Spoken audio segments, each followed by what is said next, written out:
Angel broking లో demat account open చేసి trade చేసి 10 షేర్లు బోనస్ గా పొందండి. జస్ట్ సైన్ అప్ అయితే చాలు. మీ ఫోన్ నంబర్ ఎంటర్ చేసి ఓటీపీ ఎంటర్ చేయండి. ఆ తర్వాత పాన్ కార్డ్, ఆధార్ కార్డ్, అలాగే బ్యాంక్ స్టేట్మెంట్ కూడా అప్లోడ్ చేయండి. ఆ తర్వాత ఓ సెల్ఫీ, ఓ ఈ-సైన్ చేస్తే చాలు. మీ అకౌంట్ 24 గంటల్లో యాక్టివేట్ అయ్యాక మా నంబర్ కి యాక్టివేట్ అని వాట్సాప్ చేయాలి. ఆ తర్వాత మీ డిమాట్ అకౌంట్ లో మేము చెప్పిన 10 బ్యాంకింగ్ షేర్స్ బై చేసి స్క్రీన్ షాట్ పెడితే చాలు. ఆ అమౌంట్ మీకు యూపీఐ ద్వారా పంపిస్తాము. అంటే మీకు 10 షేర్లు బోనస్ గా వచ్చినట్టే. ఆ తర్వాత మీరు ఆ షేర్స్ ని సెల్ చేసుకుంటారో ఇన్వెస్ట్ చేసుకుంటారో మీ ఇష్టం. డిస్క్రిప్షన్ లో ఉన్న లింక్ ద్వారా మాత్రమే మీకు ఈ బోనస్ షేర్లు వస్తాయన్నది మాత్రం గుర్తుపెట్టుకోండి. పాకిస్తాన్ ని ఎడారిగా మార్చే శక్తి మనకుందా అంటే అవును, నిజమే. మోడీ తలుచుకుంటే ఖచ్చితంగా పాకిస్తాన్ ఎడారి అవుతుంది. పహల్గా ఉగ్రదాడి నేపథ్యంలో సింధు జలాల ఒప్పందాన్ని తాత్కాలికంగా నిలిపివేయాలని భారత సర్కారు ఇప్పటికే సంచలన నిర్ణయం తీసుకుంది. అది కాని ఆపేస్తే పాక్కి నీటి కొరత. మరి ఎప్పటికిప్పుడు పాకిస్తాన్ ఎడారిగా మారుతుందంటే కాదు, దీర్ఘకాలికంగా పాకిస్తాన్ లో ఈ ఎఫెక్ట్ కనిపిస్తుంది. దేశ విభజన తర్వాత భారత్ పాకిస్తాన్ మధ్య 1960లో సింధు నదీ జలాల ఒప్పందం జరిగింది. టిబెట్ లో పుట్టి ప్రవహించే ఈ సింధు నదిపై భారత్ పాకిస్తాన్ మాత్రమే కాకుండా ఆఫ్ఘనిస్తాన్, చైనా దేశాల మధ్య కూడా వివాదం నడుస్తోంది. 1947లో భారత్ పాక్ విడిపోయినప్పటి నుంచి ఈ వివాదం ఇలా కొనసాగుతూనే ఉంది. అయితే పాకిస్తాన్ కు గుణపాఠం చెప్పేందుకు భారత్ 1945లోనే నీటి సరఫరాను ఆపేసింది.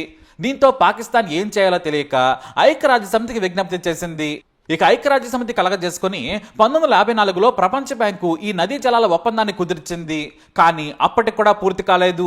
దాదాపుగా 9 ఏళ్ల పాటు విస్తృత స్థాయి చర్చల తర్వాత 1960 సెప్టెంబర్ 19వ తేదీన నాటి భారత ప్రధానమంత్రి జవహర్ లాల్ నెహ్రూ, పాకిస్తాన్ అధ్యక్షుడు ఆయుబ్ ఖాన్లు ఈ చారిత్రాత్మక ఒప్పందంపై సంతకాలు చేశారు.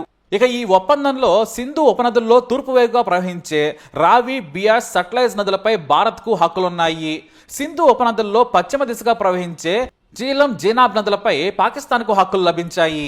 ఎలాంటి ఘర్షణలకు తావు లేకుండా పరస్పర సహకారంతో నదీ జలాలను సద్వినియోగం చేసుకోవడమే ఈ ఒప్పందం ప్రధాన లక్ష్యం. భారత్ తన పాక్షిక హక్కు మేరకు పాకిస్తాన్ పరిధిలోని పశ్చిమ ఉపనదుల జలాలను పరిమితంగా వాడుకోవచ్చు. వ్యవసాయం, జల విద్యుత్తు ఉత్పత్తి కోసం వినియోగించుకోవచ్చు. అయితే పశ్చిమ దిశగా ప్రయాణించే జలాలు పాకిస్తాన్లోకి వెళ్లకుండా అడ్డుకోకూడదు. ఈ సింధు నదీ జలాల ఒప్పందానికి ప్రపంచ బ్యాంకు మధ్యవర్తిత్వం వహించింది. ప్రపంచ బ్యాంకుతో పాటు ఐక్యరాజ్య సమితి తీసుకున్న చొరవతో భారత్ పాక్ మధ్య ఈ నీటి ఘర్షణలు తగ్గాయి. సింధు నదిలో 20% నీటిని భారత్ దేశీయ అవసరాలకు ఉపయోగించుకునే వీలుంటుంది. ఈ క్రమంలోనే సింధు నదిలోని 80% నీటిని పాకిస్తాన్ ఉపయోగించుకోవచ్చని తెలిపింది. భారత్ పాక్ల మధ్య గతంలో అంటే 1965, 1971, 1999లో యుద్ధాలు జరిగినా కూడా, ఆ తర్వాత పలుమార్లు ఉద్రిక్తతలు నెలకొన్నా కూడా ఈ సింధు జలాల ఒప్పందం మాత్రం అలాగే కొనసాగింది. దీనికి ఏ ఆటంకం కలగలేదు. అయితే ఇటీవల కాలంలో డ్యాముల నిర్మాణం, నీటి వినియోగం తదితర అంశాలపై వివాదాలు ఎక్కువయ్యాయి. ఈ నదీ జలాలపై ఉద్దేశపూర్వకంగా డ్యాములు నిర్మించి హఠాత్తుగా నీటిని వదిలి నీటి బాంబులుగా మార్చకూడదని షరతు పెట్టుకున్నారు. అయితే దాదాపుగా సంతకాలు పెట్టి 6 దశాబ్దాలు గడిచిపోయాయి. ఈలోపు భౌగోళికంగా, రాజకీయంగా, పర్యావరణ పరంగా కూడా చాలా మార్పులు వచ్చాయి. సింధు నది నీటిని వినియోగించడంలో రూల్స్ ను అతిక్రమించారంటూ భారత్ పాకులు ఒకరిపై ఒకరు పరస్పరం ఆరోపణలు గుప్పించాయి. ఈ క్రమంలోనే 2020లో సింధు జలాల ఒప్పందం జరిగి 60 ఏళ్లు పూర్తి కాగా 2 దేశాల మధ్య మళ్లీ భేటీ జరగాల్సి ఉంది. అయితే 2020లో కరోనా రావడంతో పోస్ట్ పోన్ అయింది. అయినా సరే వర్చువల్ సమావేశం నిర్వహించాలని భారత్ తెలిపింది. కాదు, రౌండ్ టేబుల్ సమావేశం నిర్వహించాలని పాకిస్తాన్ కోరడంతో అసలు ఏ సమావేశం జరగలేదు.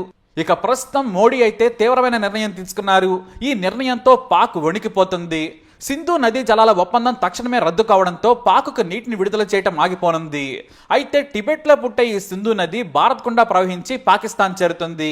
పాకిస్తాన్లోని వ్యవసాయ రంగానికి కీలకంగా ఉండడమే కాకుండా ఆ దేశ జనాభాకు తాగునీటిని అందించడంలో కూడా ఈ సింధు నది ప్రముఖ పాత్ర పోషిస్తోంది. ఇప్పుడు ఈ ఒప్పందం రద్దుతో భారత్ నుంచి పాక్కు నీటి ప్రవాహం ఆగిపోనుంది. ఫలితంగా అక్కడి ప్రజలు నీరు లేక అల్లాడిపోవడమే కాకుండా పంటలకు నీరంతక వ్యవసాయం నిలిచిపోయి పాకిస్తాన్ ఎడారి ప్రాంతంగా మారనుంది. ఒకవేళ ఈ సింధు జలాల ఒప్పందం రద్దయితే భారత్ ఆ నదీ జలాలు పాకిస్తాన్కి వెళ్లకుండా ఆనకట్టలు కట్టుకోవచ్చు. భారత్లోని ఇతర ప్రాంతాలకు నీటిని మళ్లించుకోవచ్చు. ఇది గనక జరిగితే పాకిస్తాన్లోని పంజాబ్, సింధు ప్రావిన్స్లు ఎడారిగా మారిపోతాయి. ఎందుకంటే పాకిస్తాన్లోని వ్యవసాయ భూముల్లో 80% భూములకు సింధు జలాలే కీలకం. ఈ 2 ప్రావిన్స్లో వ్యవసాయ రంగానికి సింధు నదీ జలాల నుంచే 93% సాగునీళ్లు అందుతాయి. పాక్ గ్రామీణ జనాభాలో దాదాపుగా 61% మంది ఈ నదిని నమ్ముకొని నివసిస్తున్నారు. ఇక కరాచీ, లాహోర్, ముల్తాన్ వంటి ప్రధాన నగరాలకు సింధు నదీ వ్యవస్థ నుంచే తాగునీరు సరఫరా అవుతోంది. అంతేకాకుండా తర్బెల్లా, మంగ్లా వంటి హైడ్రో పవర్ ప్లాంట్లు కూడా పాకిస్తాన్కు కరెంటు సప్లైలో కీలక పాత్ర పోషిస్తుంది ఈ నది. ఇక ఈ నది ద్వారా పండే గోధుమలు, వడ్లు, చెరకు, పత్తి వంటి పంటల ద్వారా పాకిస్తాన్ జీడిపికి 25% వాటా సమకూరుతోంది. ఇప్పుడు గాని ఈ నదీ ప్రవాహం తగ్గిపోతే పాకిస్తాన్లో తీవ్రమైన నీటి కరువు ఏర్పడుతోంది, వ్యవసాయ సంక్షోభం ఏర్పడుతోంది, కోట్లాది మందికి ఆహార భద్రత కరువవుతోంది, అనేక సిటీలకు నీటి సప్లై నిలిచిపోయి గందరగోళంగా తలెత్తుతుంది, ఇళ్లకు, ఇండస్ట్రీలకు కరెంటు సప్లై ఇబ్బందులు వస్తాయి, ఉపాధి పడిపోతుంది, నిరుద్యోగం ధరలు విపరీతంగా పెరుగుతాయి. దీన్ని మనం ఇలాగే కంటిన్యూ చేస్తే గనక పంజాబ్, సింధు ప్రావిన్స్లు కాలక్రమంలో ఎడారులుగా మారిపోతాయని అంటున్నారు. అంటే దాదాపుగా వాళ్ళంతా కూడా ఇతర ప్రాంతాలకు వలసపోయే పరిస్థితులు వస్తాయి. అయితే దీనిపై ఇప్పుడు పాకిస్తాన్ వణికిపోతుంది, భారత్పై అక్కసును వెళ్లగక్కింది. సింధు నదీ జలాల ఒప్పందం అమలును నిలిపివేస్తూ భారత్ తీసుకున్న నిర్ణయం చట్టవిరుద్ధం. ప్రపంచ బ్యాంకు వంటి అంతర్జాతీయ సంస్థలు మధ్యవర్తిగా ఉన్న ఈ ఒప్పందం నుంచి ఏకపక్షంగా వైదొలిగే అవకాశం లేదంటున్నాయి.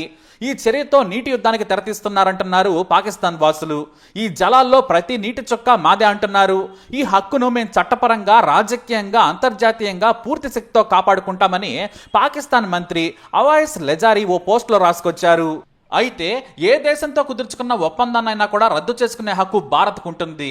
అంతర్జాతీయ ఒప్పందాలకు సంబంధించిన వియన్నా ఒప్పందంపై భారత్ సంతకం చేయలేదు.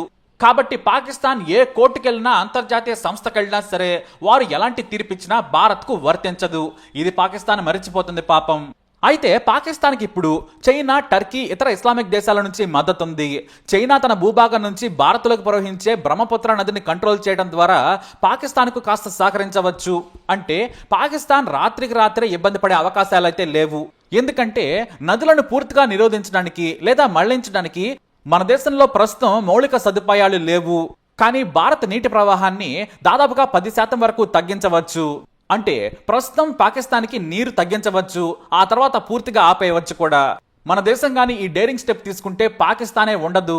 ఇప్పటికిప్పుడు కాకపోయినా ఈ ఎఫెక్ట్ పాకిస్తాన్కి పూర్తిగా తెలుస్తుంది. ఇండియా కాళ్ళ దగ్గరకు వచ్చి కూర్చుంటుంది. అంటే దీర్ఘకాలంలో మాత్రమే దీని ప్రభావం పాకిస్తాన్ పై పడుతుందన్నమాట. ఎంత టైం పట్టినా సరే ఒక్క నిర్ణయం చాలు. అతి కొద్ది ఏళ్లలోనే పాకిస్తాన్ ని ఎడారిని చేసే శక్తి ఇండియాకి ఉంది. అందుకే ప్రస్తుతం పాకిస్తాన్, ఇండియా ఇప్పుడు ఏ నిర్ణయం తీసుకున్నా కూడా వణికిపోతుంది. ముందు ముందు మన అసలు రూపం వాళ్ళకి కనిపిస్తుంది. మరి ఈ సింధు నదిపై మీ అభిప్రాయం ఏంటి? పాకిస్తాన్ ఎడారిని చేసే శక్తి మనకుందంటారా? మీ అభిప్రాయాన్ని తప్పకుండా కమెంట్ ద్వారా తెలియజేయండి. ఈ వీడియో అప్డేట్స్ కోసం మా ఛానల్ ఫాలో అవ్వండి, అలాగే తప్పకుండా సబ్స్క్రైబ్ చేసుకోండి.